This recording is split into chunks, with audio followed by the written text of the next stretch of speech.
나이가 들어도 성생활에 대해 공부하고 노력해야 한다고 얘기하면 이 나이에 민망하게 무슨 하고 대수롭지 않게 넘어가는 분들이 대부분인데요. 젊었을 땐 체력도 뒷받침되고 성생활이나 육체적인 부분에 관심이 많이 가다 보니 자연스레 성에 대해 파고드는 부분이 있었죠. 하지만 나이가 들면 아무래도 기력도 떨어지고 기분도 예전만큼 나지 않아서 성생활은 나와 상관없는 일이라며 노력을 안 하시는 분들이 많습니다. 그래서 오늘은 여러분들의 행복한 노후 성생활을 위해 전문가들의 의견을 바탕으로 100세까지 건강하게 부부관계할 수 있는 방법에 대해 여러분과 이야기를 나눠보려고 합니다. 우리나라 100세 이상 인구가 2020년 기준으로 24,000명이라고 합니다. 그리고 2050년이 되면 10만 명을 훌쩍 넘어갈 거라고 하는데요. 동서고금을 막론하고 인간이 살아가면서 가장 원하고 바라는 것을 딱 두 가지로 압축한다면 어떤 게 있을까요?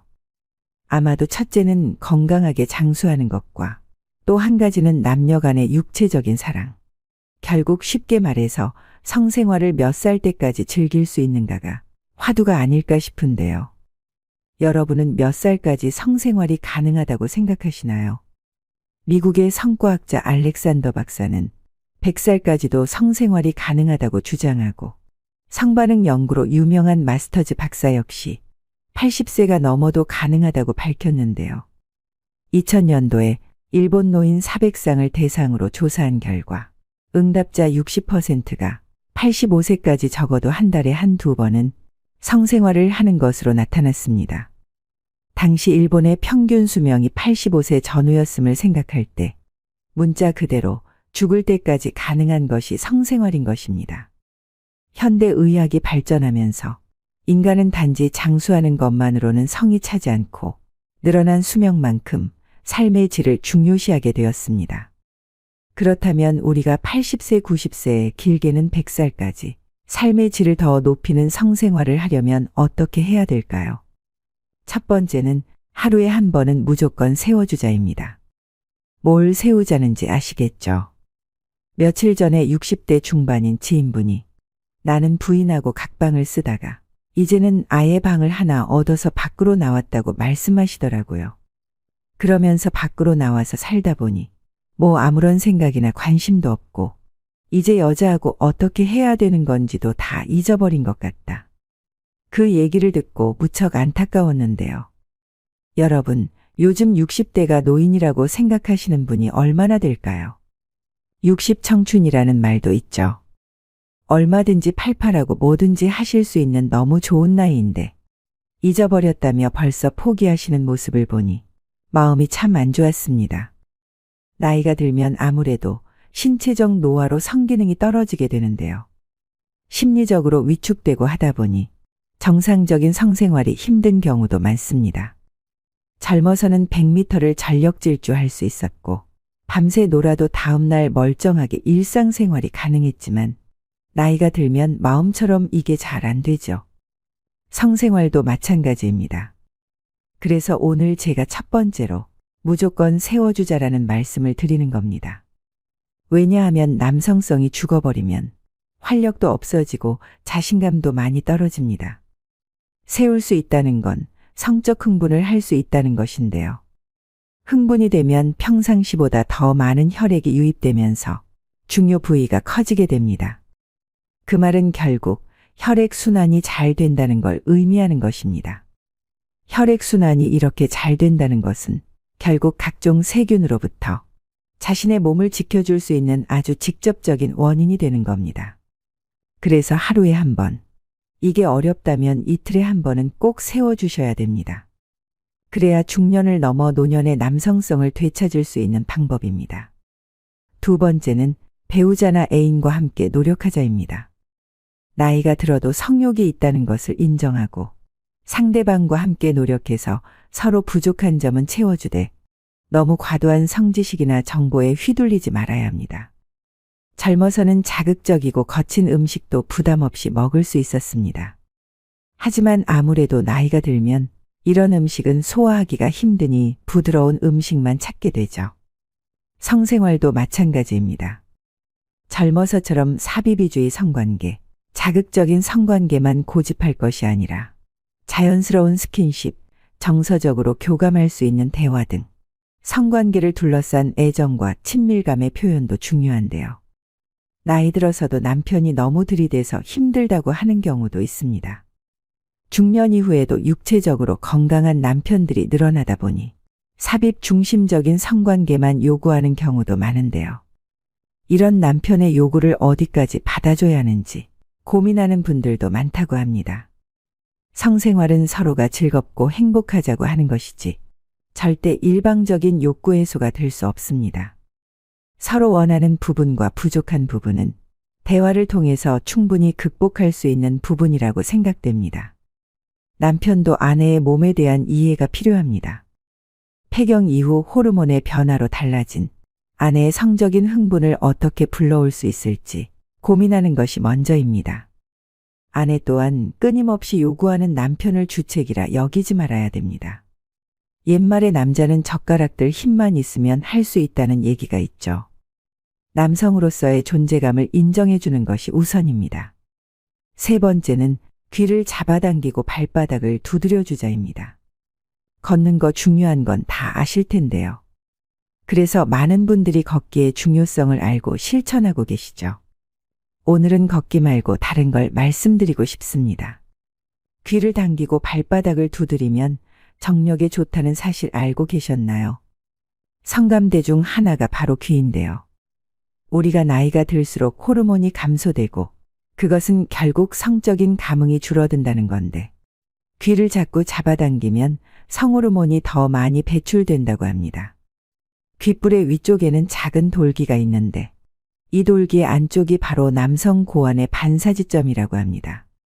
따라서 이 지점을 자극하면 호르몬 분비가 원활해져 정력 증강에 한층 효과적이라고 합니다. 정력뿐만 아니라 귀를 당기면 모든 질병들이 사라진다는 말도 있습니다. 이름난 장수촌의 장수 비결 가운데 하나가 매일 밤마다 귀를 비비고 자극한 뒤 잠드는 것이라고 하는데요. 삼국지 유비도 귀가 어깨까지 축 늘어질 만큼 귀를 만졌다고 합니다. 날마다 엄지와 검지 두 손가락으로 귓불을 20번에서 30번씩 매일 잡아당겨 보세요. 정말 놀라운 일이 생길 겁니다. 눈도 맑아지고 소화 기능도 좋아집니다. 그리고 또 한 가지, 발바닥 두드리기인데요. 옛날에 전통 혼례를 치르면 신랑의 발바닥을 때리는 풍습이 있었죠. 신랑이 첫날 밤을 잘 치르도록 하기 위해서였다고 하니 우리 조상님들이 얼마나 지혜로웠는지 알만한 대목입니다. 발바닥이 쇠퇴하면 정력이 떨어진다고 합니다. 발바닥 중앙에 위치한 용처녀를 잘 다스리면 하루가 다르다고 하는데요. 발바닥을 자주 마사지해서 순환 기능이 좋아지면 전신의 피로가 쉽게 풀리며 중요 부위가 곧게 서는데 아주 탁월하다고 합니다. 발바닥을 자극하는 것만으로도 질병 예방과 정력 증진을 활성화시킬 수 있으므로 충분히 100세까지 건강한 성생활이 가능할 수 있습니다. 네 번째는 자신의 현재 상태를 명확하게 파악하고 해결하자입니다. 62세 남성 박 씨는 성생활에 관심이 있지만 발기부전으로 성생활을 못하는 시간이 길어졌습니다. 그렇게 혼자 고민하다가 용기를 내서 아내에게 자신의 상태를 얘기했습니다. 그 후 아내와 함께 비뇨기과에 방문해 진료를 받았는데요. 다행히 박 씨의 상태는 음경의 혈액순환이 원활하지 못해서 생긴 발기부전으로 간단한 약물 복용만으로 해결이 가능했습니다. 그 이후 스킨십과 부부관계가 활발해지면서 제2의 신혼을 맞았다고 합니다. 여성분들의 경우 폐경기를 겪게 되면 여성 호르몬의 수치가 낮아져 성생활에 어려움이 생길 수 있는데요. 제일 큰 문제점으로는 질의 윤활액 분비가 줄어들어 질 건조증이 심해지고 그로 인해 성교통이 따릅니다. 하지만 질윤활제는 질내에 여성 호르몬을 투입해 정상적인 성생활이 가능하다고 하는데요. 이 방법은 오히려 방광염을 예방할 수 있고 질 건강에 도움이 됩니다. 특히 성생활을 방해하는 주요 원인의 해결책으로 충분하게 사용함으로써 많은 긍정적인 효과를 볼 수 있기 때문에 전문가들은 질윤활제를 적극 권고한다고 말합니다. 이와 같이 노년의 성관계에 있어서 크게 나타나는 문제는 남성은 발기부전, 여성은 질건조증인데요. 말씀드린 방법처럼 약물이나 윤활제 사용 등으로 간단하게 해결이 가능한 부분이니 혼자 끙끙 앓고 망설이지 마시고 해결책을 찾아 나서야 됩니다. 마지막 5번째는 활력을 높여줄 수 있는 음식을 챙겨 먹자입니다. 남성들은 마음만 넘어도 발기력이 예전만 못하다고 느껴지고 50대, 60대가 되면 뭐라도 먹어야겠다고 생각하는 분들이 많으신데요. 잃어버린 활력을 빠르게 찾는 방법에는 평소 어떤 음식을 먹느냐에 따라 좌우된다고 합니다. 힘이 약해지면 남편들은 괜히 아내 눈치 보게 되고 아내가 샤워하는 소리가 나면 무서워서 자는 척한다는 농담도 많이들 하시죠. 나이가 들면 온몸이 천근만근 무겁고 기운이 없습니다. 그래서 아픈 곳 없이 팔팔하게 살고 싶다고 소망하게 되는데요. 특히 남성분들은 아래 힘에서 그 차이를 더 크게 느낍니다. 마음과 몸이 따라주지 않을 때 먹으면 좋은 5가지 식품이 있습니다. 바로 복분자, 구기자, 사상자, 오미자, 토사자인데요. 이를 흔히 오자라고 부릅니다. 오자는 예로부터 남성의 활력을 돋우는 대표적인 원료로서 우리 선조들도 챙겨 드신 음식이라고 합니다. 오자는 자다가 깨서 화장실 가는 게 고민이시거나 소변 본 후 잔뇨가 속옷을 적셔서 불편함이 많으신 분들에게도 도움이 되는데요.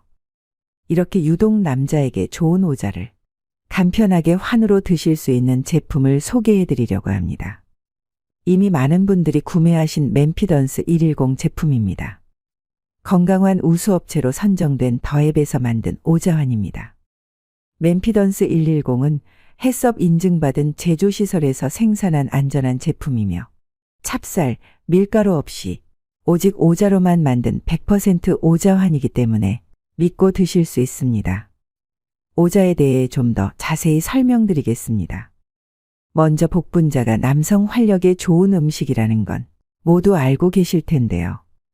전통적으로 기력 회복이나 정력의 상징 같은 열매로 여겨져 왔고 항노화 식품으로도 잘 알려져 있죠. 구기자는 필수 아미노산을 비롯한 각종 영양 성분이 풍부합니다. 구기자 뿌리를 통과하는 물만 마셔도 장수한다. 대대로 장수하는 집은 구기자 나무가 그 집 우물에 뿌리 박고 있다는 이야기가 전해질 정도로 무병장수와 연관이 깊습니다. 사상자는 뱀이 누워 자는 침상이라는 의미로 뱀밥, 뱀도라시라고도 불리는데요.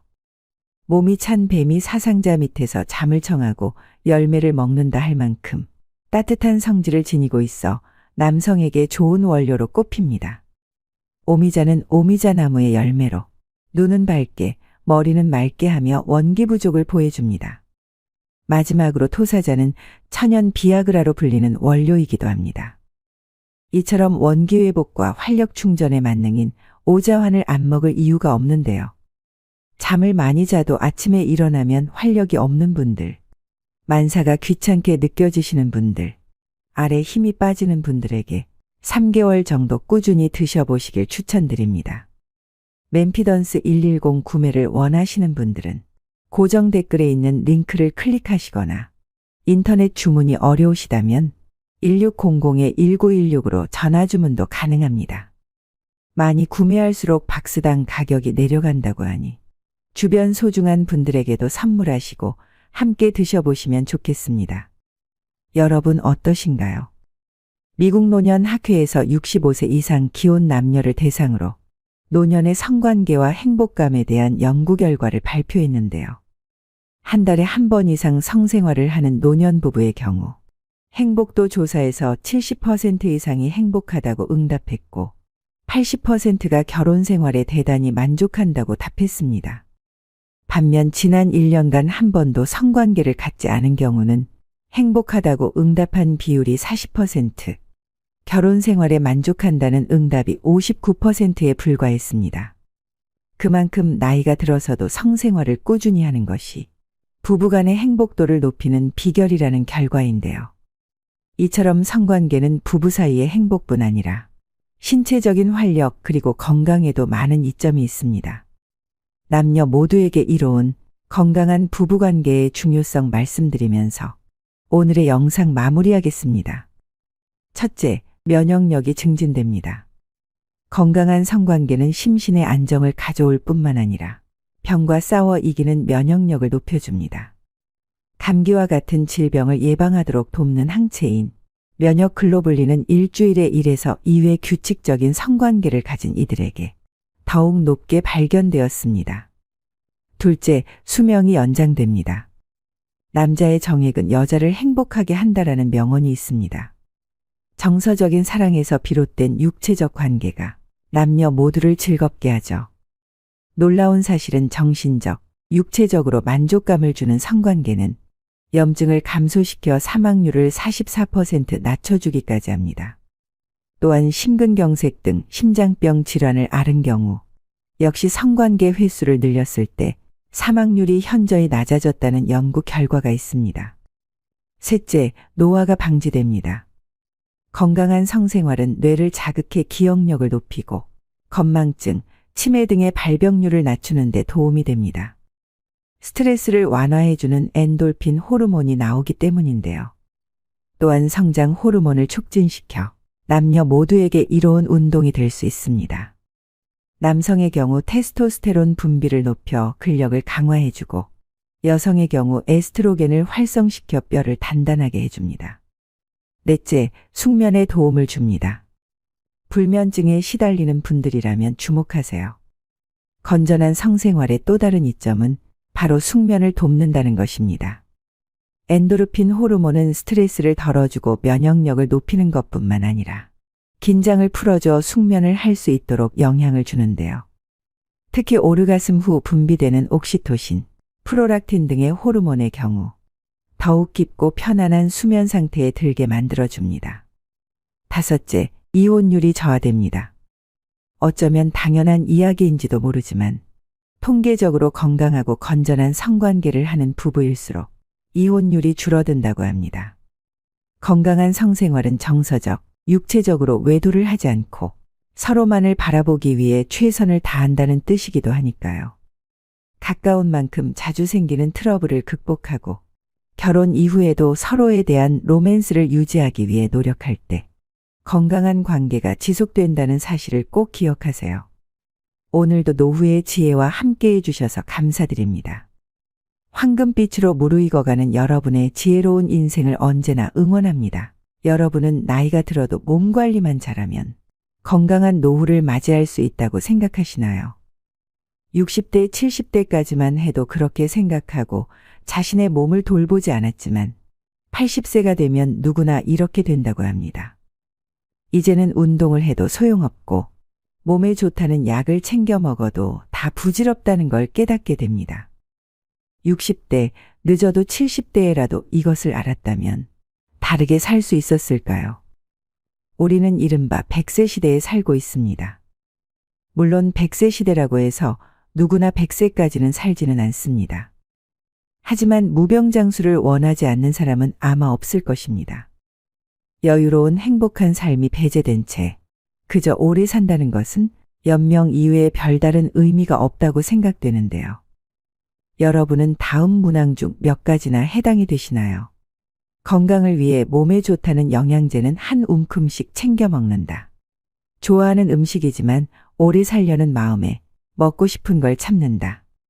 건강을 위해서는 무리가 되더라도 매일 운동한다. 전부 맞는 이야기 아니야 라고 생각되시나요?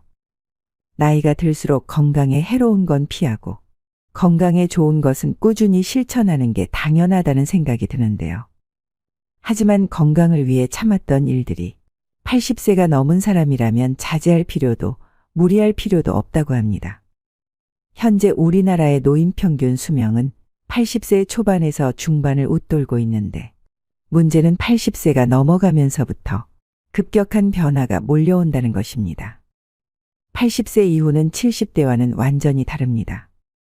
어제까지 가능했던 일이 오늘은 안 되는 상황을 수없이 맞닥뜨립니다. 컨디션 난조를 겪는 일도 잦아집니다.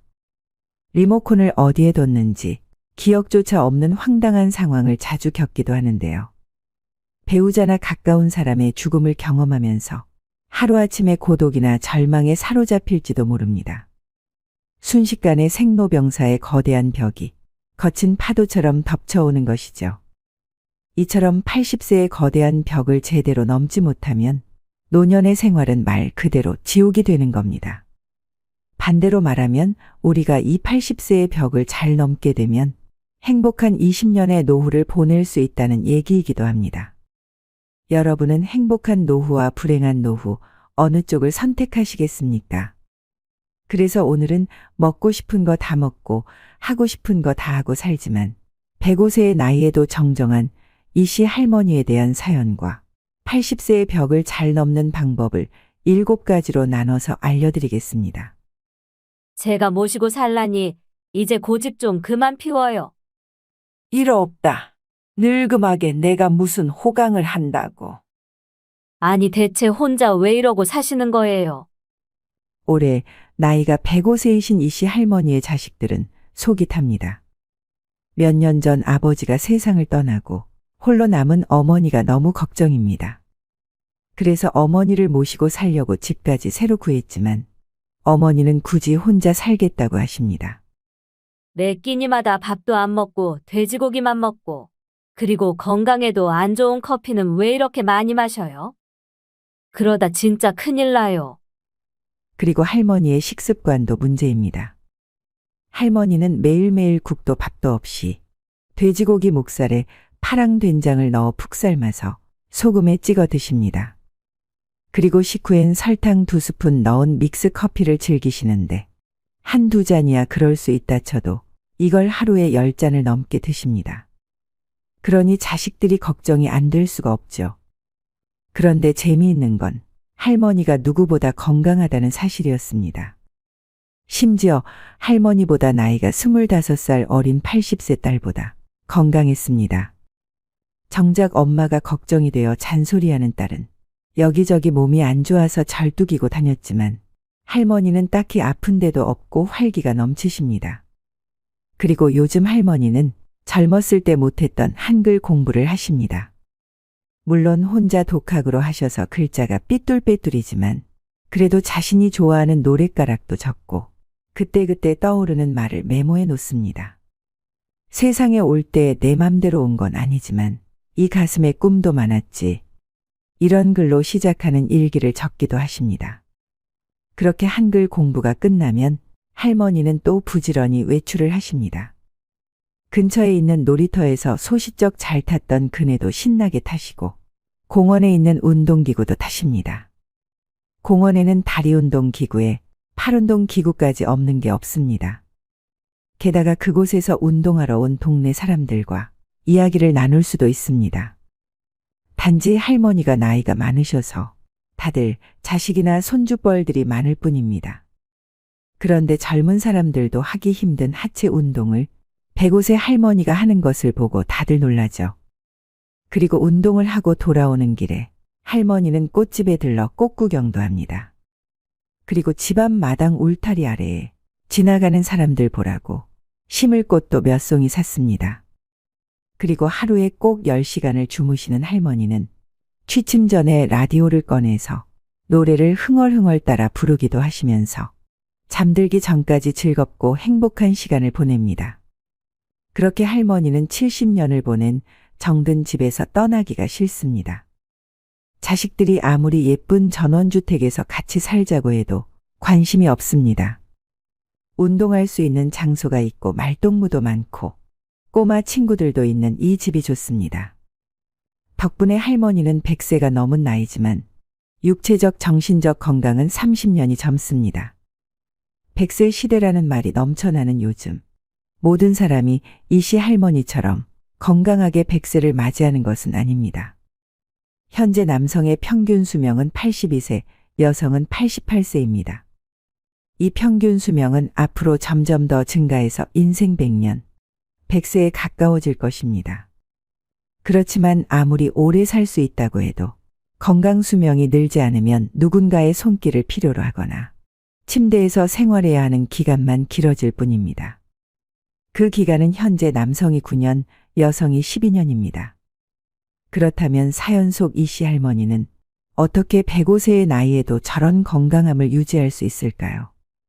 전문가들 말에 따르면 그 답은 바로 80세를 어떻게 넘기느냐에 달려 있다고 합니다. 80세의 벽을 넘어서는 방법 첫 번째. 먹고 싶은 음식은 다 드셔도 됩니다. 먹고 싶은 음식을 참는 사람이 많습니다. 먹는 양을 줄이고 달고 짠 음식을 피하고 기름진 음식을 삼가는 풍경은 흔한데요. 비만은 건강을 해치고 염분과 당분, 지방은 3대 해악이라는 사고가 사람들의 상식이 되었기 때문입니다. 하지만 과연 그럴까요? 먹고 싶다는 욕구는 몸이 원한다는 뜻이기도 합니다. 고령자는 장기 기능의 저하로 식욕이 증가하는 경우가 있습니다. 예를 들면 염분이 그렇습니다. 사람은 나트륨이 없으면 살지 못하는데 나이가 들면 신장이 염분을 과도하게 몸 밖으로 배출하여 혈액 속에 염분이 부족해지는 현상이 나타나기도 합니다. 식사량도 마찬가지입니다. 거듭 말하지만 통통한 사람이 장수한다는 데이터는 넘치도록 많은데요. 살집이 있을 때 컨디션이 좋다는 사실을 파악한 몸이 뇌를 통해서 먹고 싶다는 신호를 보내는 것입니다. 확실히 60대 정도까지는 지나친 염분 섭취나 과다한 체중이 건강을 해치는 원인이 되기도 합니다. 하지만 80세를 앞두고 있다면 이러한 상식은 일단 접어두셔야 합니다. 먹고 싶은 음식을 참으며 체중 조절하기는 스스로 수명을 깎는 행위입니다. 물론 억지로 섭취할 필요는 없지만 먹고 싶다 하는 생각이 들면 참지 말고 먹도록 해야 됩니다. 80세가 넘으면 노화에 맞서기보다는 나이듦을 받아들이는 삶이 행복한 길이라고 생각합니다. 85세가 넘어 사망한 사람을 부검하면 대부분 몸에서는 암이, 뇌에서는 알츠하이머형 병변이 발견된다고 합니다. 하지만 생전에 이러한 사실을 몰랐던 사람도 적지 않습니다. 나이가 들면 몸에 여러 개의 병의 씨앗을 지니고 살아갈 수밖에 없습니다. 노년의 삶이란 현실을 그대로 받아들이고 내일 당장 생이 끝난다 해도 후회가 남지 않는 시간을 보내는 것입니다. 그렇기에 식사 참기는 당장 그만두셔야 합니다. 여기서 술이나 담배는요? 라는 질문이 되돌아옵니다. 술이든 담배든 적당히 즐기시면 됩니다. 다만 술 같은 경우엔 연속 음주는 피해야 합니다. 연속 음주란 매일 마신다가 아니라 온종일 마신다입니다. 고령자는 시간이 많아서 종일토록 술을 입에 달고 사는 사람이 있는데 연속 음주만은 절대로 해서는 안 됩니다. 80세의 벽을 넘어서는 방법 두 번째. 자녀에게 돈을 남기지 말고 다 쓰고 죽으세요. 노후의 최고 재산은 추억입니다. 사람은 나이가 들면서 서서히 몸이 약해지고 행동 반경이 좁아집니다. 그리고 마지막에는 침대에서 지내는 날들이 많아집니다. 이때 버팀목이 되어주는 것이 바로 그때 참 즐거웠는데라는 추억들입니다. 만약 여러분에게 물려줄 정도의 자산이 있다면 추억을 만드는 데 쓰거나 자기 행복을 위해 쓰셔야 됩니다. 80세가 넘은 고령자는 지금 당장 병이 들고 움직이지 못하게 된다 해도 전혀 이상할 것이 없습니다. 내일 죽게 될지도 모를 일입니다. 그러니 후회 없는 시간을 보내야 합니다. 재산을 자녀에게 남기기 위해 자신이 하고 싶은 것을 참는다는 것은 본말이 전도된 상황입니다. 자기 자신은 물론 자녀도 불행해집니다. 80세의 벽을 넘어서는 방법 세 번째. 고독을 즐길 수 있어야 됩니다. 고령이 되면 배우자나 친구 등의 죽음에 직면하게 됩니다. 평소 사망한 사람에 대한 의존도가 높았을수록 상실감도 더 큽니다. 이럴 때는 어떻게 해야 할까요? 마음을 단단히 먹는 수밖에 없습니다. 냉정하게 들릴지 모르지만 죽은 사람은 살아 돌아오지 않습니다. 그렇다면 새로운 만남을 추구하거나 고독은 편한 것이라고 발상을 전환하여 새로운 즐거움을 찾는 수밖에 없습니다. 젊은 세대의 사람의 의외의 힌트가 있습니다. 요즘 젊은 사람 중에는 결혼이나 연애를 하기보다는 종일 게임을 하거나 스마트폰을 들여다보며 지내는 사람이 많은데요. 즉, 마음 편한 고독을 즐기는 것입니다. 외롭다라고 생각하면 마음이 괴롭지만 고독은 자유다라고 발상을 바꾸면 뜻밖의 즐거움을 발견할 수 있습니다. 제가 아는 고령의 지인은 아내가 사망한 후에 넷플릭스라는 온라인 동영상 서비스를 이용하기 시작했습니다. 그분은 다 보지 못할 정도로 영상이 많아서 시간이 순식간에 지나간다. 아내가 무엇을 보고 싶어 하는지 신경 쓰지 않아도 된다. 보고 싶을 때 보고 자고 싶을 때 자니 마음이 편해서 좋다라고 말합니다. 80세의 벽을 넘어서는 방법 4번째. 궁합이 맞지 않는 의사는 피하고 나만의 명의를 찾아야 됩니다. 의사를 선택할 때는 환자와의 궁합도 중요합니다. 80세를 맞이하는 고령자에게 병원과 의사는 매우 가까운 존재인데요. 진료받을 때마다 불편함을 느끼게 하거나 심리적 피로감이 들게 하는 의사라면 궁합이 맞지 않다는 뜻입니다. 지인의 어머니는 85세 때 2번째 암이 발견되었다고 합니다. 그러나 더 이상 수술은 하지 않는다라고 결심하고 있었기에 의사에게 솔직히 말했더니 생각지도 못한 대답이 돌아왔습니다. 그럼 원하는 대로 하세요. 수술이 필요 없다면 제가 해드릴 치료는 없습니다라는 답변이었습니다. 이런 말까지 듣고 그 병원에 다닐 수는 없었습니다. 의사의 불섭생이라는 말이 있습니다. 의사가 자기 건강이나 신체에는 무관심하다는 뜻입니다. 거짓말 같은 참말로 많은 의사들은 환자에게는 약이나 검진을 권하지만 정작 본인은 원하지 않습니다. 물론 의사는 환자의 인생이나 건강이 어떻게 되든 상관없다고는 생각하지 않습니다. 당면한 병의 치료를 최우선으로 생각할 따름입니다. 그러나 환자들은 의사의 말에 상처받거나 괴로워하죠. 병원과의 궁합은 문을 열고 들어가는 순간에 알 수 있는데요.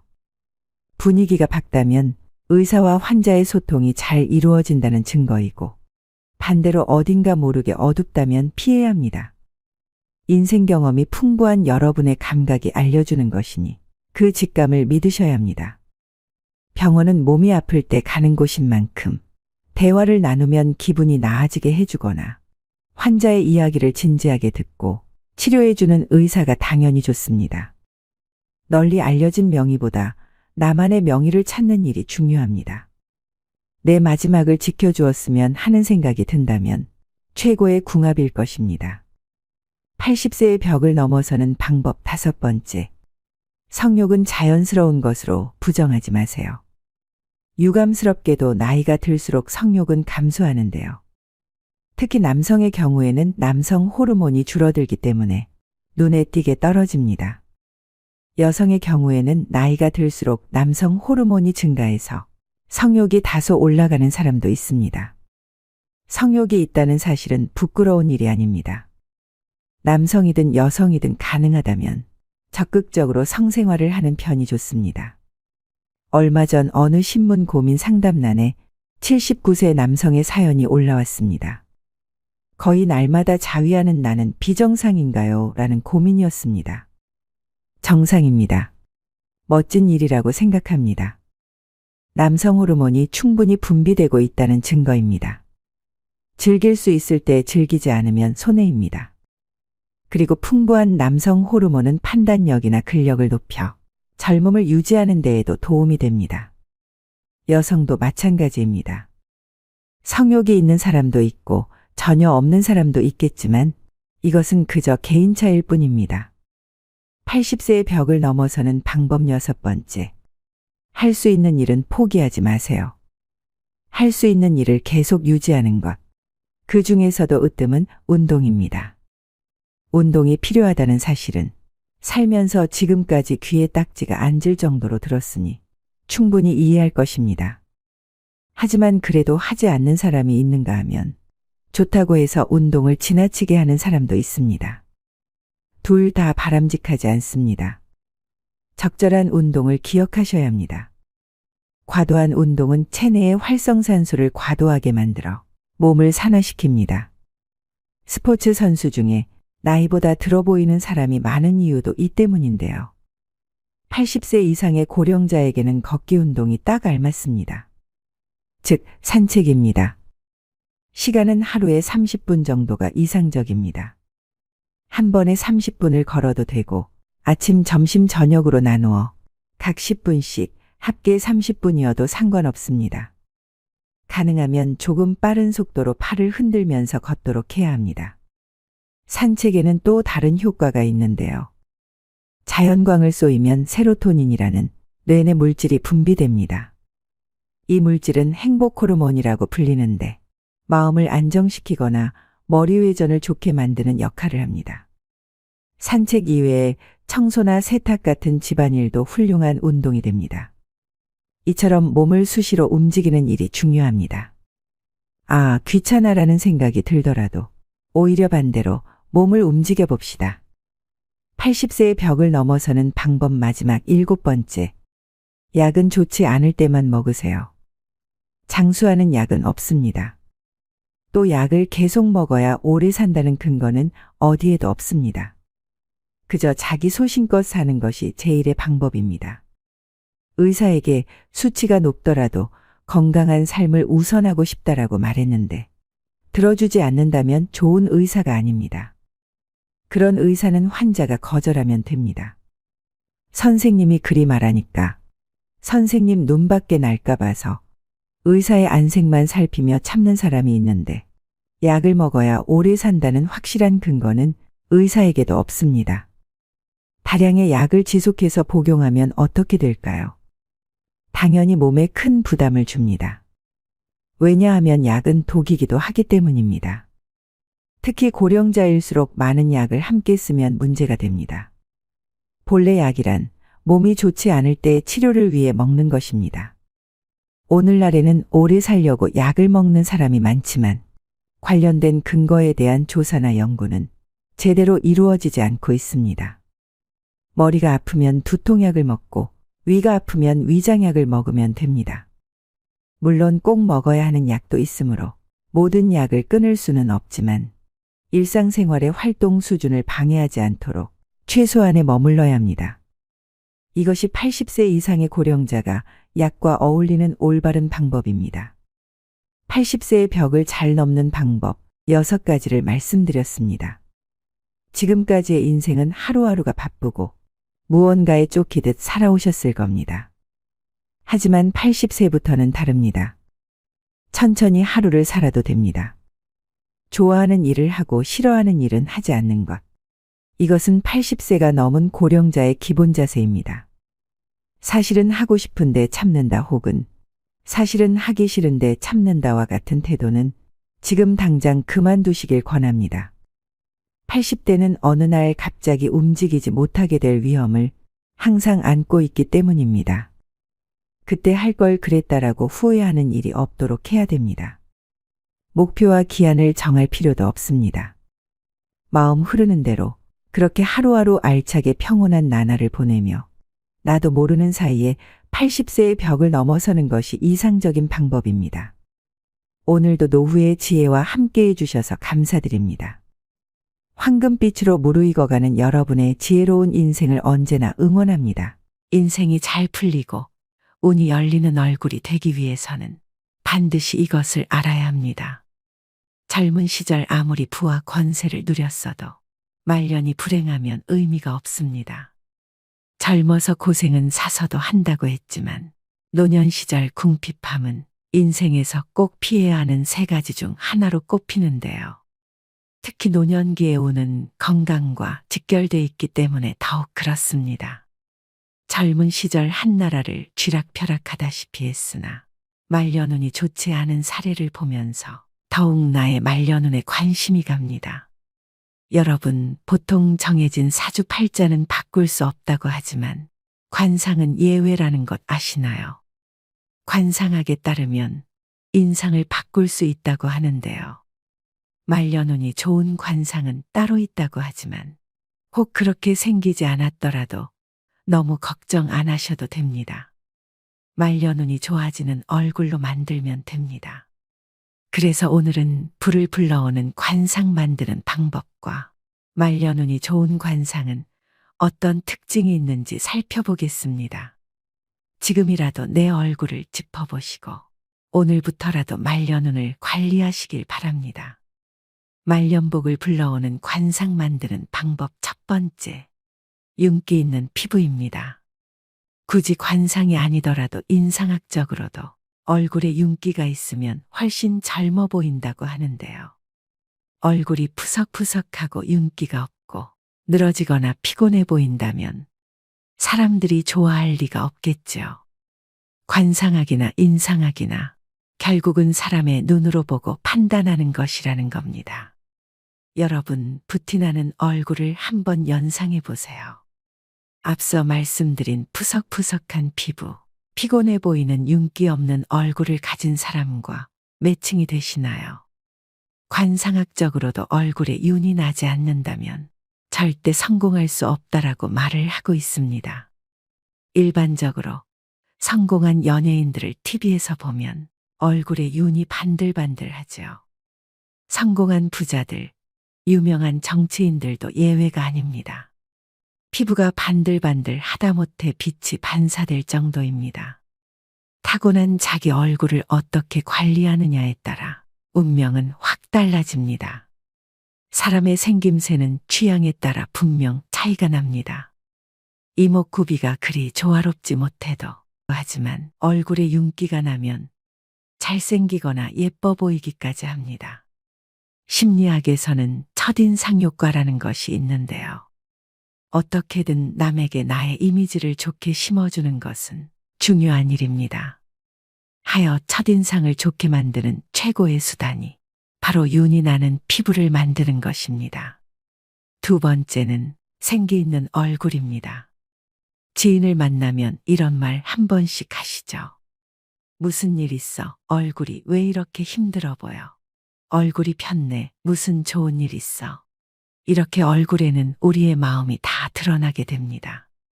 또 사람을 보고 끼가 많아 보인다거나 공부를 잘하게 생겼다거나 착해 보인다거나 이건 역시 얼굴로 그 사람을 판단하는 것입니다. 그렇다면 마음이 활기차고 자신감이 있다면 이 또한 얼굴에 반드시 나타나게 되겠죠. 이처럼 상학에서도 생기가 있는 얼굴, 사기가 있는 얼굴이라고 구분하는 것입니다. 항상 긍정적으로 모든 것을 좋게 보려고 생각하셔야 됩니다. 얼굴이 푹 사가 있는 사람과 친해지고 싶은 사람은 아마 없을 것입니다. 운은 항상 자신의 마음에 의해 만들어지고 이 마음은 좋은 운이 생성될 때 가장 먼저 얼굴에 나타난다 하여 상학에서는 운이 다해지는 사람, 운이 하강하는 사람, 죽음의 그림자가 드리워지는 사람은 미간과 이마, 광대가 탁해진다고 하고 운이 살아나고 번영할 사람은 그곳에서 빛이 난다고 합니다. 되도록 나쁜 마음을 떨쳐버리셔야 이렇게 얼굴에 생기가 생겨 여러분의 운이 트이게 되는 것입니다. 세 번째는 미간을 피셔야 합니다. 관상학에서 미간은 행운이 들어오는 통로라고 했습니다. 미간을 찡그리면 대문을 잠그는 것과 같아 행운이 들어오지를 못합니다. 미간에 주름이 있다면 아침에 일어나서 엄지손가락으로 미간을 문질러 펴줘야 합니다. 그러면 뭉쳐진 근육이 풀리면서 어느 순간 미간이 환하게 펴지게 됩니다. 또한 근본적으로 미간을 펴는 가장 좋은 방법은 웃는 것입니다. 긍정적인 생각과 좋은 행동을 하면 자연히 미간이 펴집니다. 사소한 일이라도 즐거움을 부여해 웃으셔야 됩니다. 또 항상 상대에게 은은한 미소를 띄우셔야 됩니다. 심리학적으로도 웃음을 띤 얼굴이 그렇지 않은 얼굴보다 호감도가 훨씬 뛰어나다고 수도 없이 발표되었는데요. 이것이 운을 얻는 최고의 수단입니다. 즉 미간을 펴야 인생도 펴집니다. 네 번째는 입꼬리를 올리셔야 됩니다. 입은 모든 물길이 모이는 바다이고 입술은 바닷물을 가두는 제방이라고 했습니다. 이런 제방은 물보다 높이가 높아야 합니다. 입꼬리가 위로 향하는 것은 제방이 물보다 높아 물이 넘쳐나지 않는 것과 같습니다. 반면 입꼬리가 처지면 제방이 터져 물이 넘쳐 흐르는 것과 같지요. 평소 좋은 생각을 하고 자주 웃으면 볼 근육이 발달해 양쪽 입꼬리가 위로 올라가게 돼 있습니다. 반면 부정적인 생각과 우울한 마음을 가지면 볼 근육 대신 이마와 미간에 부정적인 근육이 발달하게 됩니다. 따라서 입꼬리가 처지고 이마와 미간에 주름이 생겨 부정적인 사람이 됩니다. 입꼬리를 올리면 행운을 머금고 있어 행운이 빠져나가지 못하게 됩니다. 말년운을 부르는 관상 만드는 방법 4가지를 말씀드렸습니다. 관상학자들이 말하는 나쁜 운을 좋은 운으로 바꾸는 개운의 방법은 의외로 간단합니다. 항상 편안한 마음으로 사물을 긍정적으로 바라보고 생각하는 것. 그렇게 하루 이틀 정진하다 보면 나도 모르게 관상이 바뀌게 되고 결국 운명까지도 바뀌게 됩니다. 화와 복은 문이 따로 없으며 오직 사람이 스스로 불러들인다고 했습니다. 자신의 얼굴과 운명은 스스로 만들어 나가는 것입니다. 물론 처음에는 어렵겠지만 이를 습관화한다면 분명 좋은 운이 들어올 것이며 부귀와 공명 또한 얻게 될 것입니다. 이 작은 변화만으로도 여러분의 운은 좋아질 수 있다는 점을 명심하셔야 됩니다. 얼굴로 모든 것을 꿰뚫어보는 천재 관상가의 이야기를 다룬 영화 관상에서는 시종일관 얼굴 하나만으로 사람의 성격과 미래를 점쳤고 그것은 절대 빗나가지 않았습니다. 과연 내 관상은 어떨까? 평소 이런 궁금증을 가지시는 분들이 많을 거라고 생각되는데요. 관상학에서는 인간을 소우주로 봅니다. 그래서 겨우 눈, 코, 입이 들어가는 작은 얼굴 속에도 하늘, 땅, 별, 해 등을 의미하는 부위가 있습니다. 모든 것이 조화롭고 자연스러워야 세상이 잘 흘러가듯 얼굴도 각 부위가 조화롭고 자연스럽게 자리를 잡아야 좋은 관상인 것인데요. 그렇다면 복 있는 관상, 장수하는 관상은 무엇일까요? 먼저 이마입니다. 관상학에서 하늘을 뜻하는 것은 사람의 이마입니다. 그래서 이마가 훤하게 넓고 두상이 둥글면 하늘의 기운을 잘 받았다고 봅니다. 하늘의 기운은 조상의 음덕을 말합니다. 태어날 때부터 많은 것을 타고났다는 말입니다. 이마가 잘생겼다면 초년에 큰 어려움 없이 재능, 건강, 재물, 강한 정신력 등을 물려받았다고 봅니다. 이마 가장자리의 생김새도 중요합니다. 이마의 가장자리를 조상의 복덕을 받는다고 하여 복덕궁이라고 부르는데 그 부위가 머리카락으로 덮이지 않고 훤하게 열려 있어야 좋은 관상이라고 말합니다. 다음은 눈입니다. 관상학에서는 왼쪽 눈을 해, 오른쪽 눈을 달이라고 봅니다. 눈이 지혜를 뜻하며 해처럼 밝게 빛나고 눈동자가 검으면 지혜로운 관상이라고 합니다. 만약 좋은 이마를 타고났어도 눈에 힘이 없고 흐리멍덩하다면 소용이 없습니다. 조상에게 좋은 음덕을 받았더라도 지혜가 없어 그것을 다 날리는 꼴인데요. 유력 인사들을 보면 하나같이 눈빛이 강하고 밝게 빛납니다. 또 눈과 눈썹은 멀수록 좋고 눈썹이 높으면 출세와 명예가 높아집니다. 눈썹이 진하면 체력이 좋으며 말년에 문서복과 부동산복이 늘어납니다. 또 눈썹이 좋으면 귀인의 도움을 받을 수 있으므로 어려움을 잘 극복하는 다복한 말년이 예상됩니다. 그 다음은 코입니다. 코는 산과 같습니다. 높은 산맥처럼 힘있게 우뚝 솟은 것이 좋습니다. 또한 오장육부를 상징하고 있기 때문에 실하고 풍대한 코가 좋은 코라고 보는데요.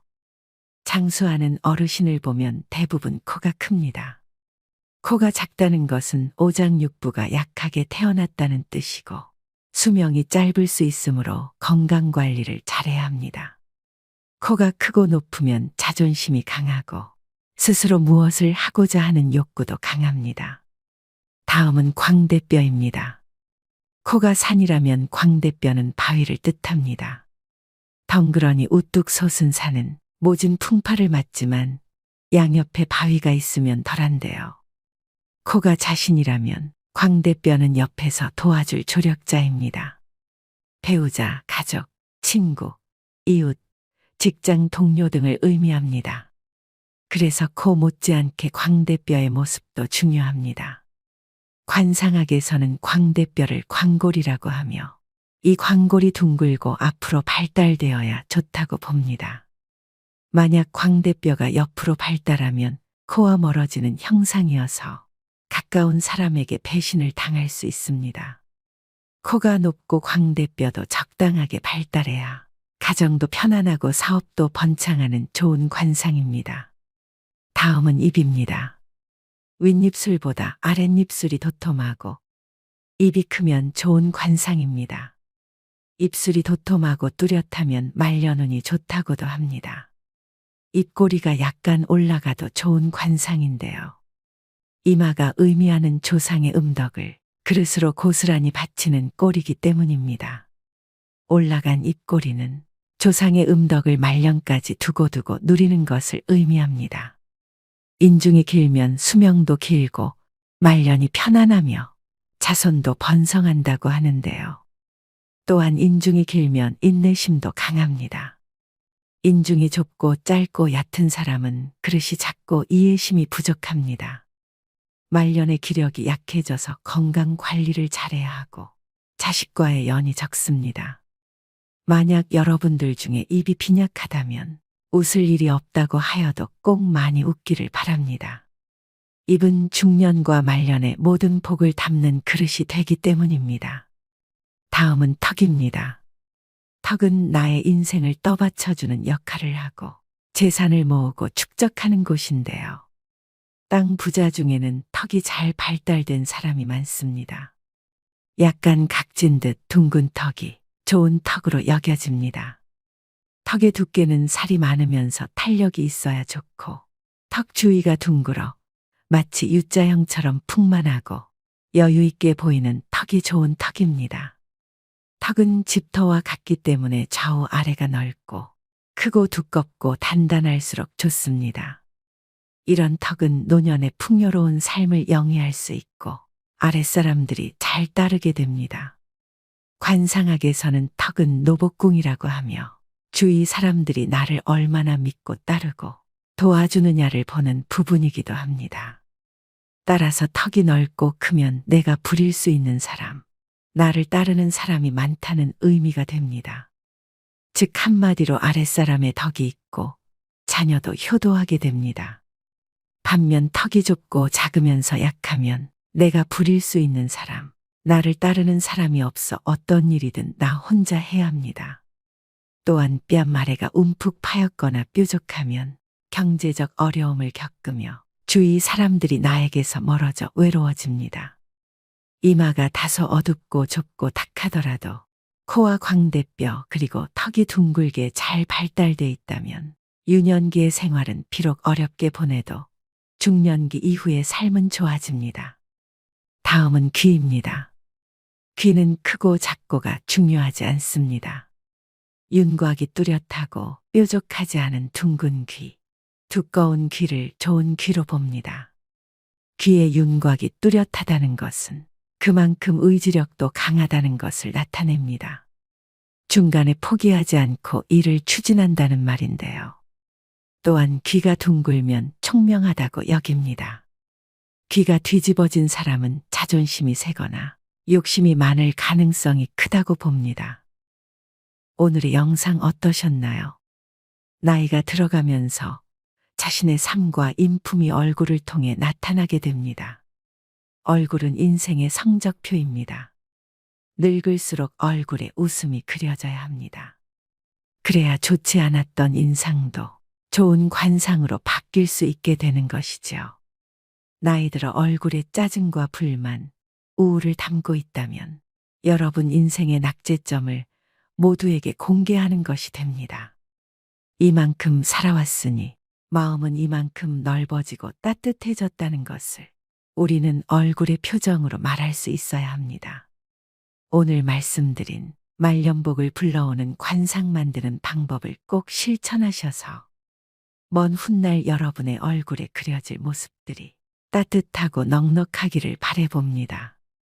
사람의 운명을 과연 어떤 것이 갈라놓겠느냐고 생각할 수도 있지만 분명한 것은 아주 작고 사소한 무언가가 변화를 만들며 이 작은 변화만으로도 여러분의 운명은 좋아질 수 있음을 명심하시길 바랍니다.